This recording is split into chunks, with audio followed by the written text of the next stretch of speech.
আজ করিমগঞ্জ তথা শ্রীভূমিতে ভর্তুকি মূল্যে মসুর ডাল, চিনি ও লবণ বিতরণ শুরু। স্বচ্ছতার জন্য লাইভ টেলিকাস্টের নির্দেশ মুখ্যমন্ত্রী। করিমগঞ্জ তথা শ্রীভূমিতে খাদ্য সুরক্ষা ও রাজ্যের দরিদ্র মানুষের কল্যাণে আরো একটি গুরুত্বপূর্ণ পদক্ষেপ হিসেবে করিমগঞ্জ জেলায় আজ থেকে শুরু হলো ভর্তুকি মূল্যে মসুর ডাল, চিনি ও লবণ বিতরণ কর্মসূচি। মুখ্যমন্ত্রী ডক্টর হিমন্ত বিশ্ব শর্মার নির্দেশে এই প্রকল্প চালু হওয়ায় জেলায় প্রায় লক্ষ লক্ষ রেশন কার্ডধারী উপকৃত হবে। জানা গেছে, এই প্রকল্পের আওতায় যোগ্য উপভোক্তারা সুনির্দিষ্ট ভর্তুকি মূল্যে প্রতি কেজি মসুর ডাল, চিনি এবং লবণ সংগ্রহ করতে পারবেন। এই ধরনের অত্যাবশ্যকীয় সামগ্রী সুলভে পাওয়ার নিম্ন ও মধ্যবিত্ত পরিবারগুলির খাদ্য নিরাপত্তায় বড় সহায়ক হবে বলেই মনে করছে ওয়াকিবহল মহল।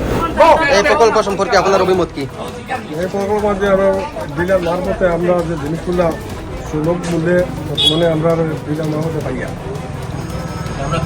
আমরা এই ব্যাপারে খুব খুশি, আনন্দিত। এই ব্যাপারে আপনি মুখ্যমন্ত্রীর নিকট কিছু বলবেন নাকি? মুখ্যমন্ত্রী এটার মানে ধন্যবাদ জানাই। এইসব মাল আমরা দেওয়ার কারণে এই বিষয়ে আপনার কিছু বলার আছে? আসাম সরকারের এই যে প্রকল্প, যে খাদ্য সুরক্ষা আইন যেটা পাশ করা হয়েছে বা এটার মাধ্যমে যে ভর্তুকি মূল্যে মানুষের যে জনসাধারণের জিনিসপত্রগুলা পারে, এতে গিয়ে গরিব মানুষ বিশেষভাবে উপকৃত হইতেছে। এবং এটার জন্য আমরা জনসাধারণের পক্ষ থেকে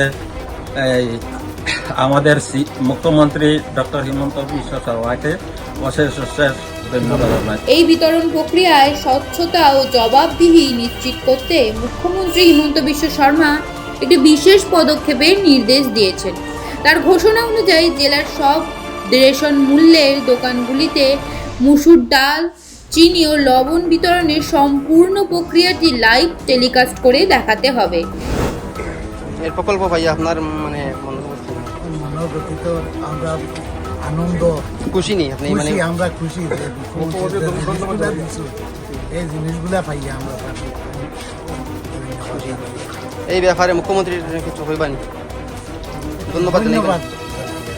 এই অভূতপূর্ব নির্দেশনার মূল লক্ষ্য হলো কোনো ধরনের অনিয়ম বা কালোবাজারি যাতে না হয় তা নিশ্চিত করা। সরাসরি সম্প্রচারের মাধ্যমে সাধারণ মানুষ এবং প্রশাসন উভয়ই বিতরণ প্রক্রিয়ায় পর্যবেক্ষণ করতে পারবে। মানে এই প্রকল্পটা কতদিন পর্যন্ত চালু থাকবে বলে আপনি আশাবাদী? আমরা তো আশাবাদী, আমরা জনগণের পক্ষ থেকে আমরা সবাই আশাবাদী এটা যেন দীর্ঘদিন এই প্রকল্পটা পরিচালিত হয় এবং দীর্ঘদিন যাবৎ যেন সাধারণ মানুষ এটা তাকে উপকৃত হইতে পারে।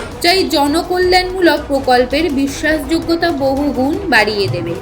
জেলা প্রশাসন সূত্রে জানিয়েছে, মুখ্যমন্ত্রীর নির্দেশিকা অনুযায়ী লাইভ টেলিকাস্টের সব রকম প্রস্তুতি নেওয়া হয়েছে এবং মসৃণভাবে বিতরণ নিশ্চিত করতে সব সুলভ মূল্যের দোকানগুলিকে কড়া নজরদারি আওতায় আনা হয়েছে। এটি সরকারের জনগণের প্রতি দায়বদ্ধতা এবং প্রশাসনিক স্বচ্ছতার প্রতি অঙ্গীকারের এক শক্তিশালী বার্তা বহন করছে।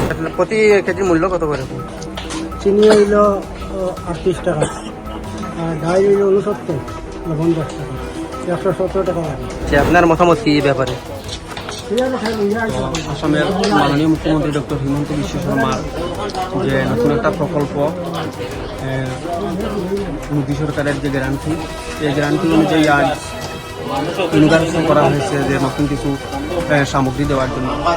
আর এই সামগ্রী বিতরণ অনুষ্ঠান আমাদের পিতৃর পবিত্র চন্দ্রনাথ ওনার দোকানে, এখানে আমরা সবাই উপস্থিত হয়েছি এবং অত্যন্ত খুশি, অত্যন্ত সুন্দরভাবে বন্টন করা হয়েছে। তাই প্রথমে আমরা আমাদের আসামের মাননীয় মুখ্যমন্ত্রী ডক্টর হিমন্ত বিশ্ব শর্মাকে অনেক অনেক ধন্যবাদ এবং শুভেচ্ছা জানাচ্ছি। তার সঙ্গে আসাম ফুড সিভিল সার্ভিস ডিপার্টমেন্টকে আমরা অনেক অনেক ধন্যবাদ এবং শুভেচ্ছা জানাচ্ছি।